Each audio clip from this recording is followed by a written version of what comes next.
nabadgelyada iyo sirdoonka qaranka iyo xilal kale generaalka ayaa muhiimadda ugu weyn caawa ay tahay inaan soo dhaweyno iyadoo imaashaha generaalkan ay ku soo aaday xilli aad muhiim u ah oo xasaasi ah oo howlo muhiima waddanka ay ka socdaan oo ay ugu horeeyaan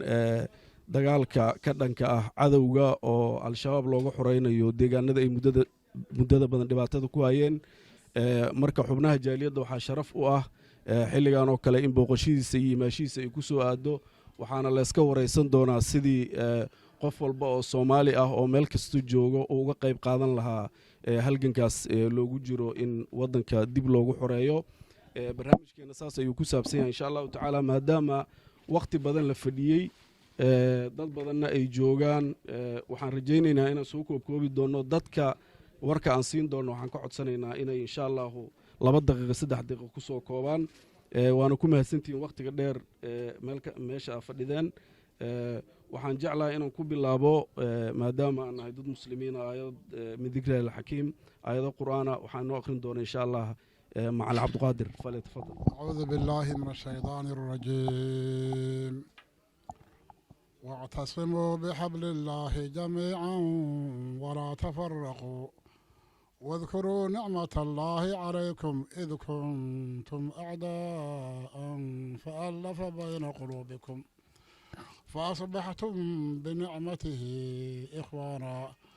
وكنتم على شفا حفرة من النار فأنقذكم منها كذلك يبين الله لكم آياته لعلكم تهتدون صدق الله العظيم.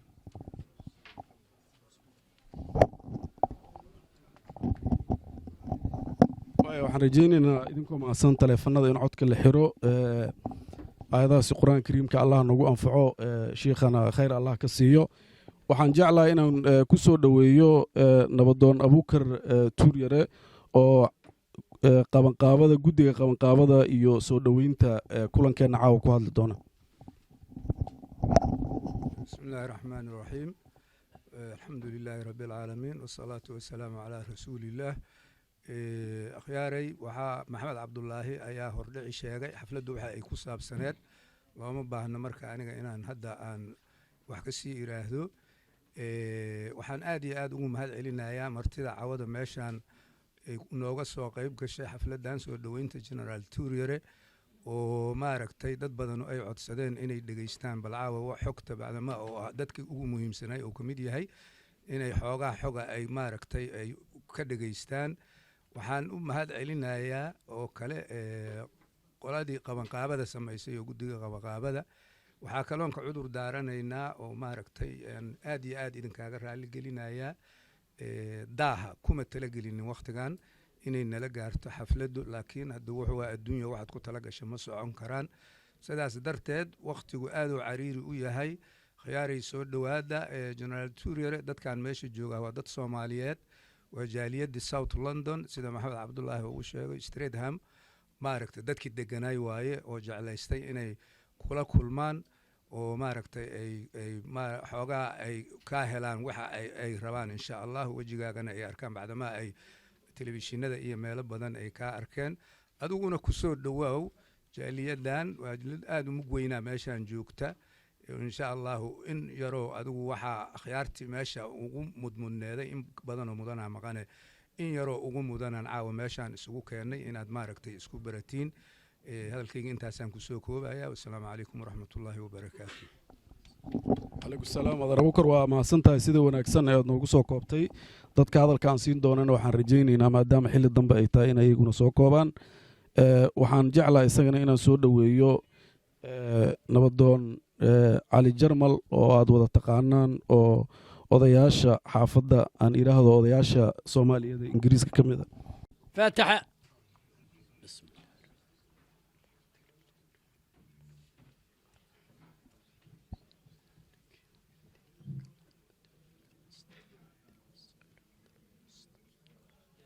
توفيق الله النوافجيو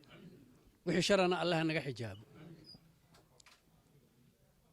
وحان لين هاي جنرال عبد الرحمن محمد Tuuryare oo dadku badana u yaqaaniin Tuuryare kaliya macnaha waxa waaye naynaastu had iyo gooraale waa ka dheer tahay magaca waa ka xoog badisaa oo anigaba jarmal ima dhalin dadkuna jarmale ii yaqaaniin haddaan magac kale la sheego la oqoonsan maayo saas darteed waxaan ku leenahay jenaraale soo dhowaaw waxaan kugu soo dhowaynaynaa magaca jaaliyadda soomaaliyeed ee ingiriiska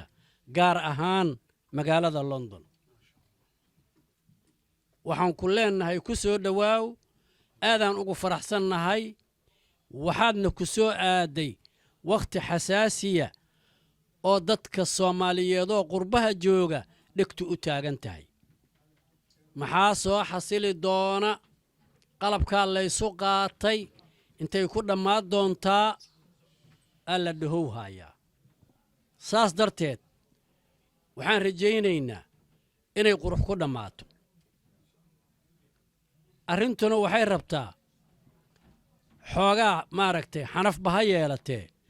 u s c lamaaday u baahan tahay u s c lamaad ay u baahan tahay marka u s c da markaan leeyahay shabaabaan u dan leeyahay in la khaarijiyo marka inaan ku fogaadana ma rabo warkuna saasuu iiga dhan yahay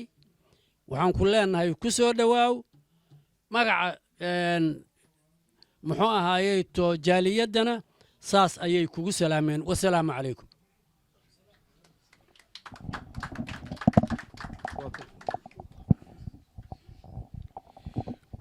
waa mahadsantaa adeer cali jarmal sida aad noogu soo koobtay haddana waxaan siinaa hadduu alla ka raali noqdo nabadoon cumar guhaad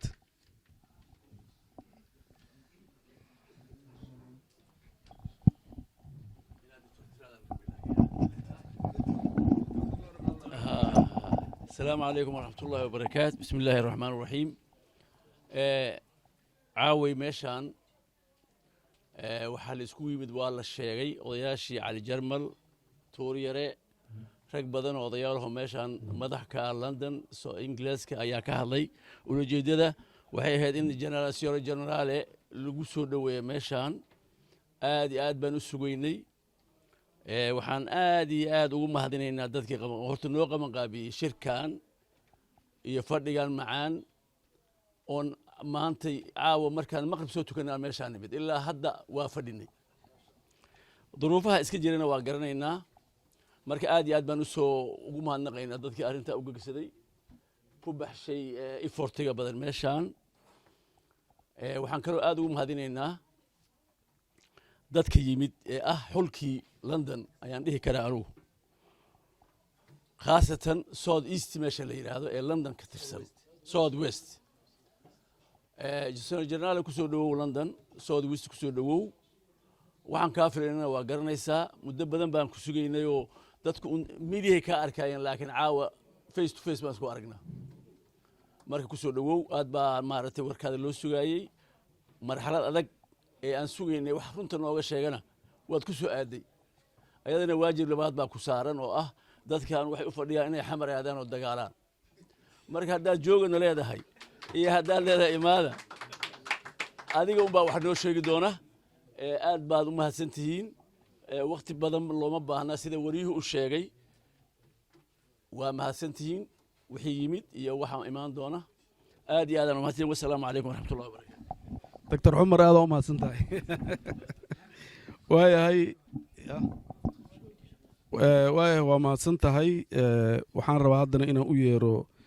maxamed kayse oo odayaasha ka mid a isagana inuu yimiraado labadiisa kelimo بسم الله الرحمن الرحيم السلام عليكم ورحمة الله وبركاته marka hore waxaan leenahay dhamaantiin waa salaamantiin aqyaarta meesha isugu timid waxaan leenahay generaal cabdiraxmaan maxamed tuuryare soo dhowow welcome to london dadka qaabqaabiyana waa mahadsantihiin midda labaad aniga cumdaha mis naqaano laakiin intaa ka aqaanaa sheegaya kow aragtidiisa waxaan arkay maalintii la magacaabay madaale waxay qaada lagu sameynayay ee iskugu imaadeen hotel jazeera anigana meeshaa fadhinay markaas horta araggiisa iigu horreysay laakiin waxaan ka aaminsanahay in sheegaa marka cabdiraxmaan tuuryare markii loo dhiibay nabasugudda hal nin beebeen laguma xirin laaluush lagama qaadan wuxuu ahay lama samayn mataqaanaa wax eeda lagama sheegi jirin shaqadiis wuxuu ahaa shaqo kaleera oo si fiican wax u qabanayo ayay ahayd wixii ka horreeyey waa taqaanaa laaluushaa la qaadanayo dad baa la dilay tii u dambaysana iskaba dhaaf waxay noqotay kawaan bay noqotay marka ragga dhallinyarada saa u shaqaynayo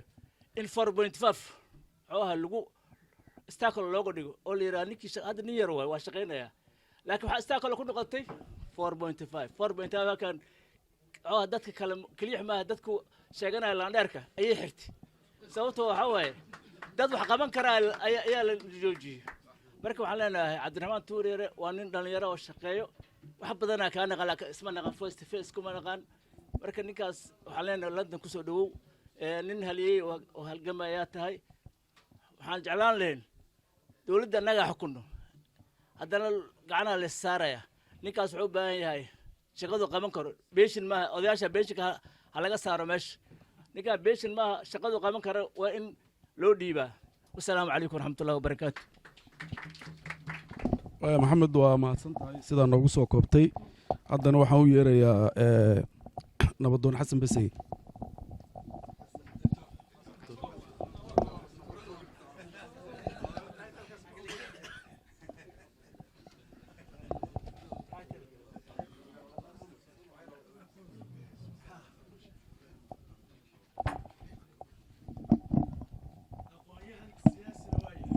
بسم الله الرحمن الرحيم markuu ugu horreysay jalanka iyo inta la socotaba waa soo dhaweynayna warkana mataqaanaa horaa loo dhameeyey wixii la dhilahay waa la dhameeyey dad badanana sugaya mikrofonka jalanka waa jeclay asagoo mas-uuliyad haya inuu inta noo yimaado war badan iyo su-aalo badanaa u hayo haddii ilaahay kale wixii khayr waa helayaa inta la socotana mataqaanaa waa u mahad celinayaa marka jenaraal ku soo dhawow wixii la dhihi lahaa horaa loo yiri waana mahadsanta waa tahay aad iyo aad baa u mahadsan tihiin haddana banalkan u gudbaynaa marka hore intaanan u gudbin laakiin waxaan ka cudur daaranaynaa waxaa fadhiya dad badan oo mudnaa inay hadlaan laakiin wakhtiga oo gaaban awgiis waxaan leenahay naga raalli ahaada wixii qaldamay waxaan jeclahaa inaan mikrofoonka hadda ku soo dhoweeyo xildhibaan hore siyaasi si fiican aad uga taqaanaan ingiriiska cabdiraxmaan macalin cabdulaahi cabdiraxmaan macalin cali بسم الله الرحمن الرحيم دمانتين waxaan markale idinku salaamay salaanta islaamka oo assalaamu calaykum waraxmatullahi wabarakaatu salaan kadib waxaan ka cudur daaranayaa ama ka cudur daaranaynaa soo daahitaanka aan soo daahnay runtii ayaan ka cudur daaranaynaa waayo ingiriisku wuxuu yidhahdaa man propose and God dispose waxbaad ballaangaraynaysaa ilaahna tiis meel ay taallaa marka mararka qaarkood markii culays xag ilaah ku qabsado ilaah talada la saarta ma liswaali karo waxaan qabsaday laba arrin oo aad u culus 7 o'clock waxaan joognay Savannah waa ka soo baxnay marka intaan soo soconnay laakiin waxaan qabsaday ninkan oo caan ah oo ay dad badan maqleen inuu joogo ay ku soo yaaceen runtii oo qof walba 10 daqiiq inuu la hadlo oo rabo gooni u rabo oo dileegaasna nagu dhacay iyo traffic jam aan ku talagelin oo mar aan isiri muxuu ahay mootadan oo beesbada waxaad marhaasitaan bawar ma soconay meeshaan walwalku weyn wuxuu ahaa aniga gaar ahaan markii la ii sheegay in akhyaar waaweyn oo culus ay joogaan weliba la ii magacaabay cali jarmal iyo xasan basey oo aan qadarin badan u hayo aadan walwal wallaahi been midii sheegay xitaa meelan aqaanaan ka dhumay brixon oo jooga dhumay maanta caawa waa adduunka doon waay calaa kulli xaal intaa uga baxa cudurdaarka ninkan saaxiibkeenna jenaraal tuuryare waxaa aan rabaa inaan u mahad celiyo dadkii qabanqaabiyey xafladdan quruxda badan leh ee lagu soo dhaweynayo jananka gaar ahaan jaaliyadda soomaaliyeed ee Streatham andhaha ama south westiga runtii isxilqaamay oo xaflad saan qurxoon sameeyey waxaa rabaa inuu mahad celiyo jananka wuxuu mudnaa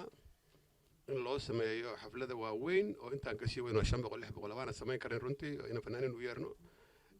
mid aad u weyn laakiin asagaa degdegsan oo shaqo culus u taal dad badan ma ogo shaqada hadda loo dhiibi waa shaqo culus insha Allah wali wax akhbaar noo sheegi doono lagama maarmo janka lagama maarmo waa hore loo arkay inuu yahay howlkar madaala ah aad u qalbi fiican saaxibna yaqaano wadanina ah hore loo arkay sida daraadeed waxaan aaminsanahay inuu waqtigan xadirka xataa uusan baa mudana aaminsanahay waxaan rajaynaynaa ilaahay inuu fududeeyo howl kasta loo dhiibo waxaan leenahay garab taaganahay hore u soco waa maasantii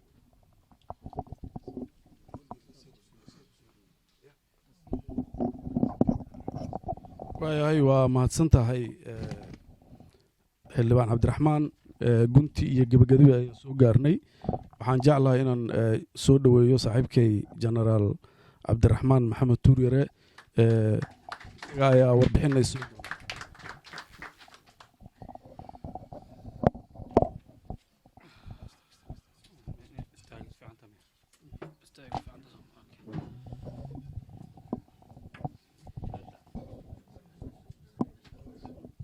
افتان وعبد العزيز حلبان لأن هذا وجهه لكن وقت قاعد كمالك بسم الله الرحمن الرحيم وحان آد وقم علينا يا بعد الله سبحانه وتعالى dadka Soomaaliyeed waxgaradka Soomaaliyeed akhyaarta Soomaaliyeed walaalaha iyo waalidka Soomaaliyeed South West London Streatham runtii sharfida iyo karaamada iyo soo dhaweynta iyo waqtiga aan idinka go'in oo aan dareemayo inaad caawa cod ku soo tala gasheen halkan shaqo la'aan ma taalo waa ogahay baa muudo guryaho xil hore la seexdo oo xil hore la tago waxa soo dhan marka waa ka cudur daaranaynaa sida xildhibaan Cabdiraxmaan uu u sheegay West London ayaan maanta howlo program ku lahayn ka galabta inaan ka soo tagnay ahayd xoogaade waxaan soo daadaahiyay salaamo oo gaargaara intaas kadib waxaan dareensanahay akhyaarta caawa halkan fadhida inaan war la'aan ahayn xog la'aan aysan ka haynin waxa dalka ka socda dibadaha marka la joogo aniga dibadaha waxana waa ku bartay waana ku noolaa jira marka waxaad moodaa gudaha qofka jooga xogtii uu la nool yahay laakiin qofka dibadda jooga xogtiina waa hayaa analyze-kiina waa samayn karaa oo waqti iyo waxaa laga yaabaa inuu environment uu ku fikiro uu haysto marka aan mararka qaar aan haynay xafiisyada aan joognay markaan dibadaha nimaadno oo dadku noo warramaana inaan si faham gudaha uga faham badan aan dareemi jirnay wax kalena ma ahan badda markaa ku dawaalanayso oo hirarku isku kaa dhiidhiibayaan iyo markaad xeebta joogto isma lihid marka waxaan hubaa inaad xog haysaan wax badan aad taxlinaysaan waxaan idiin sheegayo caawa waddankii cusub oo idinka sheegaya ma jiraan laakiin xaaladda maanta lagu jiro iyo dagaalka dalkii ku jiro ayaad la socotaan dagaal aad u xun oo ummaduhu ku baaba'aan haddaysan si sax u maarayn waaye dagaal qabiil oo qabiil isdagaala waa soo arki jirnay dowlad iyo jabhad isdagaalama waa soo arki jirnay dowlad iyo dowlad isdagaalamaana waa soo arki jirnay saddexdaasba waa ka xun yahay waa ka xanuun badan yahay waa ka dhib badan yahay waa ka runtii qalqalooc badan yahay midka aan maanta wajahayno adduunkii oo dhan dambilayaashiisii ayaa god Soomaaliya u noqotay dambilayaashaasu ma ahan mid diin ka hadlaaya dambilayaashii daroogada dambilayaashii smuggling-ka iyo dambilayaashii waxaasoo dhanna waddankii ka jiraan ayagoo kofar diin ku gambanaya waddankiina waxaa laga helayaa Algeria nin ka socdo mujaahid sheeganaya mid ka socda bakistan oo mujaahid sheeganaya afghanistan tanzania dowlado badan ku dhowaad 50 dowladood dadkaasi wadamadoodii dambiilayaal ka yihiin maxay ka heleen waddankeennii waxay ka heleen marka meel ay ku nabadgeli karaan dambiga ay wadamadooda uga soo carareen ay ka fuli karaan dad Soomaaliyeed ay heleen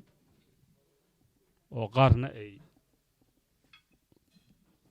dan dhaqaale u geysay qaar fikir qalloocan u geeyay qaarna jahli u geeyay dadkii Soomaaliyeed baa marka ay gadaal u fadhiyaan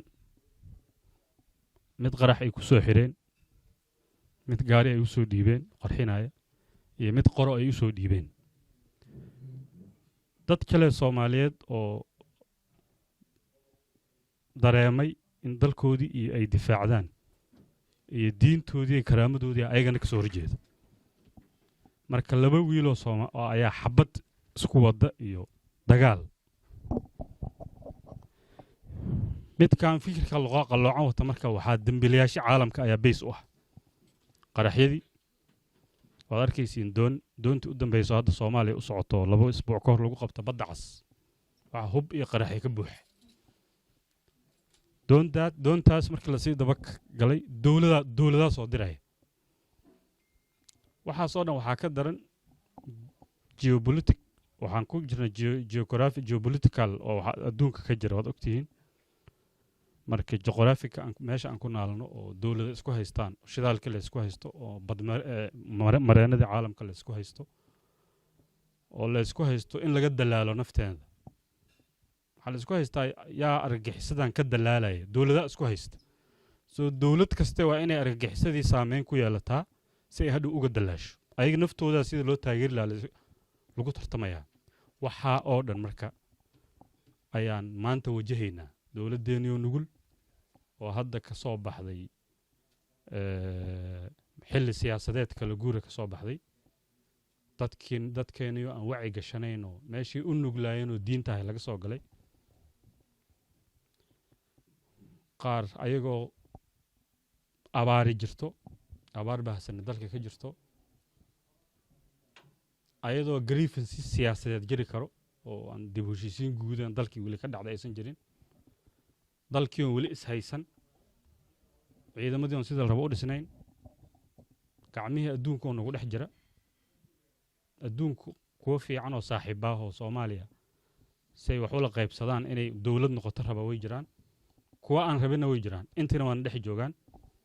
hay'adooda intelligence-gaana dhex jooga oo magacyo shirkado amni iyo magacyo shirkado ganacsi ku jooga dalkii waxa soo dhan marka anagoo la tacaamuleynaan ayaan dagaal madaxweynihii iyo dawladda ku dhawaaqeen dagaalkii madaxweynaha ku dhawaaqay iyo ra'iisul wasaaraha iyo dawladda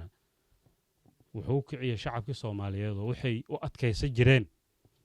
go'aansada inay u adkaysan maadaama dawladdoodii oo dagaal ka dhab yahay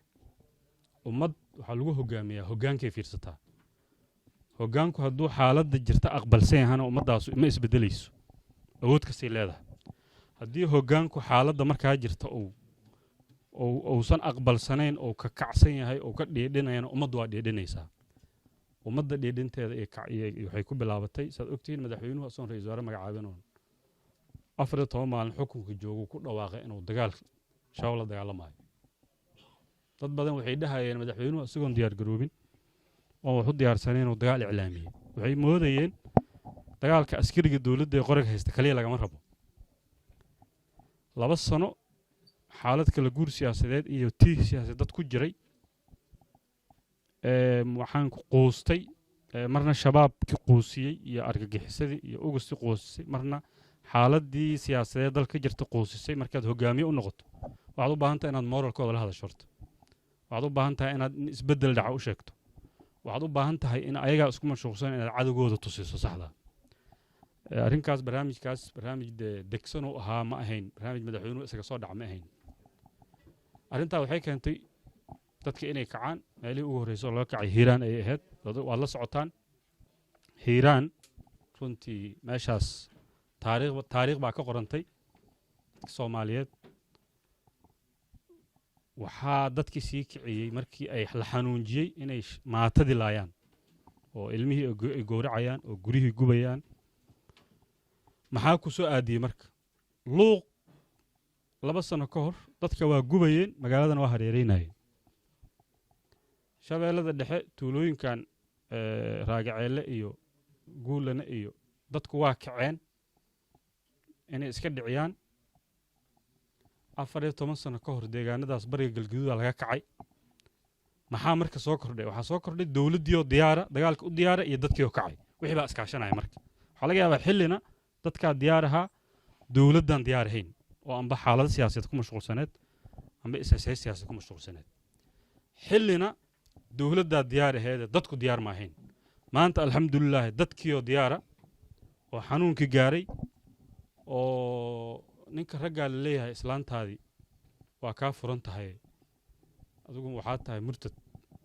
oo gabadhiisa lagu hor wadanayo oo adoon ay noqoto waad ogtihiin dhulalka ay haystaan ninka qofka ay sarreebeen amba ay ka shakisiin adoon waay waa qof adoon oo aan nikaax u baahnayn marka gabadhu ninku waa iska wadanaa dadka ajaanibta oo muhaajiriinta ay u baxsheen gabdhaheena nikaax kuma guursadaan waa inaa ogaataan arrintaas waa maaha dalkii imaana gabar waa mawduucaas wiilkiisi baa la wadanayaa oo la leeyahay waa la xareynayaa oo lagu dagaalamaa xoolihiisi baa la qaadanayaa geeliisi arigiisi waa la socotaan 100 wiil oo jufayro deegaan deganaa 100 wiil leeyahay ku xukumaan leeyahay soo xareeyay 100 ka wiil waa la qaadayaa 6 bilooda meel goda oo adduun aysan arkin oo filmo kaliya loo shidaayo waxaa laga soo bedelaa maskaxdii deegaanka lagu soo celinayaa 100 kaas wiil marka waxay u diyaarsiin in waalidkood isku qarxiyaan wax kale iska dhaaf gabdhihii ayagana meel kale la gelinayaa 100 kale gabdhood waxaa la rabaa inay qoys noocaas u fikira soo saaraan gabadha waa la orasa Soomaa gabadhu waa madrasadii guriga waay marka gurigi 15 sano ku dhawaad 16 sano 17 sano ay haystaan deegaanada ay haystaan in waxa ay ku abuureen laga bedelo marka laga xureeyo ayaga baa waxay u baahan tahay dagaal kale marxaladahaas marka ayaa jiray walaalayaalow wixii dadkii cadaadiskaas qofkii ogaa waxaas dhibka ogaa iyo qof qoyskiisa lagu la dagaalamay xoolihiisa lagu la dagaalamay naftiisa lagu la dagaalamay xorriyadiisa lagu la dagaalamay dadkii oo beselkaas gaaray iyo dawlad cusub oo carcaraha iskaashtay sidaas horta kacdoonkaani ku dhacay ma hada ka gaadho kacdoonka cusub hiiraan ayuu ka bilowday ilaa haddana guushu waxaan rabaa reer hiiraan taariikh bay qoreen deegaanada kale oo sida baxda iyo deegaanada kale oo Soomaaliyeed oo koonfur galbeed kamid ah ayaga naftooda kacdoona badanaa ka jira kuwa kale hadday kacayaan oo aad maqasheen oo shabeellada dhexe iyo galgaduud iyo Jubbaland howlaha ka socda dalkii oo dhan marka nimankan 20 furnood oo dagaal oo ku kaco siima joogi karaan hadda waad arkaysiin odayaalay soo direen ay leeyihiin hanagala ergeeyo oo ay leeyihiin waxa dhimanayo aan ku dagaalamayno wiilashiini waaye waxa dawladdu wadana wiilashii waaye qabiilaa tahay oda dhaqameed baa tahay wiilasha kala badbaadso waa naflacaalnimadii ugu dambeysay waad aragteen beerla xawsiga ugu dambeysay waana fidno waxa laga yaabaa beel hebel ayaa wada hadal bilowday ay la gelayso cadowga in beel kasta istiraahdo adiguna intaad dhamaalaheed la gal waxyaabahaas dadka in laga wacyi geliyo waa loo baahan yahay oo dadkii horta hoos markaan u soo daadego dadkaas kacay iyo dawladdaas kacday waxa looga baahan yahay dadka halka caawa fadhiya meeshaan waxgaradka iyo dadka lamida inta wacyiga aad dhaantaan dadkii in la wacyi geliyo oo dagaalkaanu sida u kacay ay tahay qolo kasta inay isxoreyso oo waxyaabaha aad fahmi kartaan oo oda dhaqameedka caadiga uusan fahmi karin loo sheego waa qodobka labaad oo loo baahan yahay waxa weeye dalkeenu iskuma filna mushaarkii waxaa lala tacaalayaa ciidanka ma la baxshay shaqaalihii ma la baxshay dal sidaa jooga weeye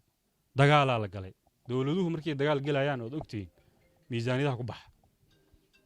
waxaad ogtihiin Ukraine waxaan arkayaa 24 maalin ayadoon dagaalka ku jirin baa la dhahayay 500 bilyan ay qasaartay marka dagaal noocaasa marka lagu jiro oo shadka ku jiraan waxaan u baahannahay wax la yidhaahdo beryahan tabliiq baa jiray oo abaaraha tabliiq waxaan u baahannahay oo dibadaha ka bilowda oo xoreynta fundraising loo sameeyo qofkan dawlad inuu wax ku shubaan rabin deegaankiisa kacay xataa inuu fundraising u sameeyo yidhaahdo war iska dhacsha cadowga maxaa yeelay waan dheereeyey waa gaabinayaa raalli ahaada haddii aan dheereeyey waxaan u baahannaha marka waxyaabaha loo baahan yaha marka waxaa ka mid a in qurbaha maskaxdii soomaalida iyo dadkii shaqaystay ee soomaalida qurbahay joogaan adduunka ayay ku firsan yihiin londonna waxay ka mid tahay xarumaha ugu weyn oo centerka soomaalida adduunka joogta dadka waxgaradkeeda eliidkeeda dowlad yaqaankeenna waa u jeedaan odayaashii dowladdaa jooga 40 sano ka hor 50 sano ka hor dadkii dowladnimada madaxda ahaa ee meesha fadhiya caawa marka in london oo kale ay tusaale u noqoto sidii hiiraan ay tusaalaha dib u xoreynta dalka ay bilow u noqotay in londonna ay u noqoto dib u xoreynta dhaqaale oo kambeynka iyo ololuhu meesha ay ka bilaabanayaan inay london u noqoto hawshaa hadda qaadataan weliba reer london oo dhan aad gaadhsiisaan reer SW Streatham waa ila tahay waxaa kaloo aad u muhiima walaalayaalow dad badanaa waxaa laga yaabaa dalka dib u heshiisiin kama dhicin beelaa la hubeynayaa beelahaas la hubeeya ayagaa isku dilaaya amba deegaano kale ku duulayaan aragti saasaa dad qabi karaan wax shabaab ka daran ma jiraan soomaalidu 500 sano ka hor isdilaayeen warmay isku dilaayeen haddana waa aragteen waa wada hubeysan yihiin oo hub dawlad siinayso qabiil ma jirtee qabiilku rasaastuu wey karaa waraa waa la kacshay deegaankoodii dawladdii u diyaara zaadkii iyo rasaasyaa la sii karaa in la ogaado in waxba diinteenu waxay qabtaa wax la yidhaahdo akhafu dararayn wax la yidhaahdo akhafu dararayn macnaha laba dhib waa caqligu maaha waxa laba wanaag kala dooro kara caqli maaha la yidhi caqligu waa laba dhib kee daran qofka kala doo laba shay oo dhibag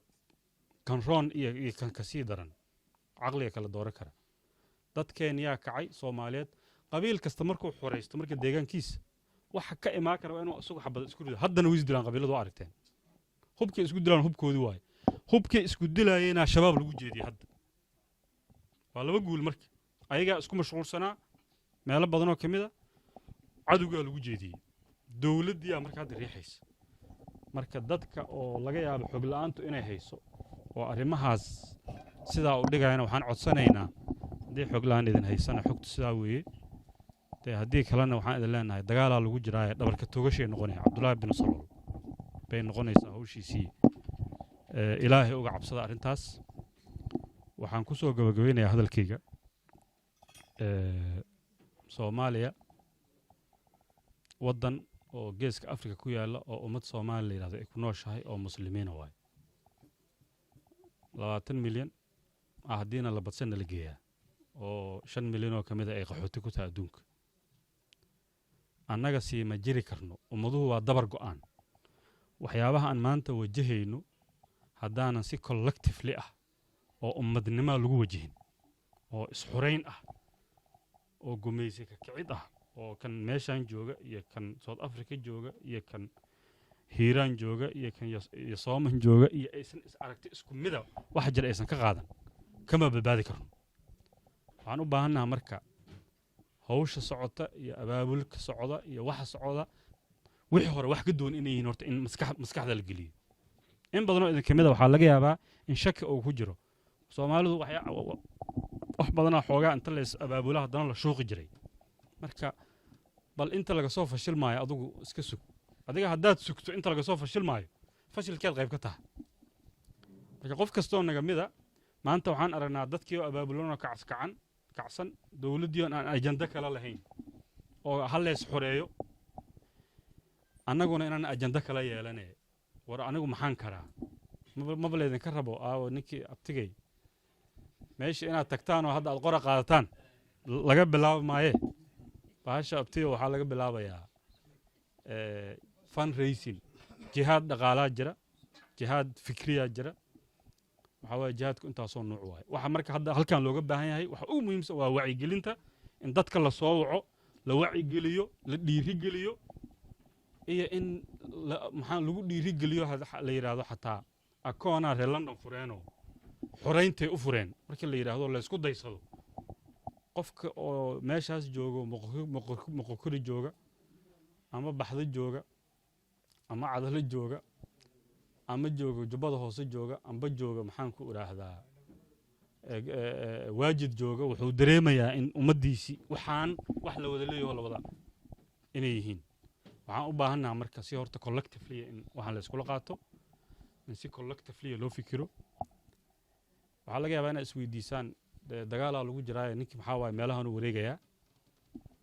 inaad isweydiisaana laga yaabaa dagaalkaas waa u soconaa 2 maalin 3 maalin kadibna xamaraan u socdaa iskamana wareegayo laakiin shaqadan hayno ayadaa is sheegtay anaga ma sheegno waxaan rabaa oon ku soo gabagabeynayaa maxaan ku idhaahdaa iscafis guudaan u baahannahay dhibku markuu dhaco fursado badanaa ku dhex jira ummadaha markii dhib ku dhaco fursado badanoo waxaa ku dhex jira waad ogtihiin abaartii nagu dhacday 2011 dowlad muhiim ay dalka keentay dowlad muhiima ay dalka keentay oo adduunkii noo furtay dowlado kaloo muhiima oo joogo sidii dowladdan ay ka mid tahay maanta aan joogno iyaduna aad u muhiima ayaduna waxay keentay inay amniga naga taageerto oo ay naga taageerto wax badanoo dalkii ka socda naga taageerto hadda dalalka aad joogtaan safiirraa ka tihiin odayaalaa jira adduunka la xiran in adduunkii soomaaliya lagu soo xiro loobin la sameeyo oo soomaaliya loobin loo sameeyana aaday muhiim u tahay soo dhowaada idinku dheeraymaayo warka waxa weeye waxaadan ogeyna idimaadan sheegin xaaladaasaa dalka uu hadda marayaa siyaasiyan dalka dowlad cusubaa timid aniga hadda magaceeda ku hadli maayo oo hadda xil muuqda uma hayo laakiin annagoo kale xilal muuqda uma baahnin shaqooyin kale oo ma og tahay inaad shaqo qabanayaan muhiim dowladdan waxaan isleeyahay intaan ka warhayoon ogahay dalkanoo la xoreeyo wax kasta wax la qaban kara ma jiraan diidda kadib muqdisho laga qaadayo canshuur oo tii kismaayo canshuur laga qaadayo oo eelaboorradii xamar laga qaadayo oo dekadii eelaboorkii baydhab canshuur laga qaadayo oo qof kastee ganacsataha xamar jooga uu ku qasban yahay inuu macnaha maafiya dalka qabsatay aragtida koowaad oon ogahay intaan ka warqabo waxaa waaye dalka in la xoreeyo dalka haddii la xoreeyana la dhiso oo xorayntuna si informala oo dadkii shacabkii oo kacay iyo dowladdii qorshaa ka yaala marka dadkan kacay ee hub ka qaatay shabaab iska xoreeyay sidii loo habay lahaana qorshe dowladeeda ka yaala oo dadkaas qarameyntooda noqo lahayd hadday noqo lahayd ciidankii daraawiishta oo ciidan cusuba daraawiish maxaa loo sameeyey daraawiishtu noocan bay ahayd waa ciidan mujaahidiinay ahayn qodobka labaad oo aan isleeyahana waxaa waaye dalkan in laga saaro dastuurkan kala guurka dastuurku meel gaaraan ku jirnaa dalka dastuur loo sameeyo federaaliyiinta iyo waxaan howlahaana la dhammaystiro oo federaal saxoo shaqaynayo on the ground ah iyo dalkan in doorasho ka dhacdo doorasho aan qabiilada waxa sii kala fogeeyey waa la siyaasadiyey siyaasadda baa dhex marta dalkan oo amni ah dastuur dhammaystiran leh doorasho caadi ahoo one food one man ay ka dhacday khayraadkiisii iyo lala soo bixi karo maalgelin loo raadsho iyo dadkii oo laysku raadsho dib u heshiin guud iyo isku laabxaalid inta aan ogahay dowladda aan ka warhaayo ka agdhowahay ajandaheedu waa intaas waxaan rajaynayaa ajandahaas hadduu saxan yahana in lagu garab galo hadday wax ka dhamman yihiin lagu daro aad iyo aad u mahadsantihin assalamu calaykum waraxmatullahi wabarakatu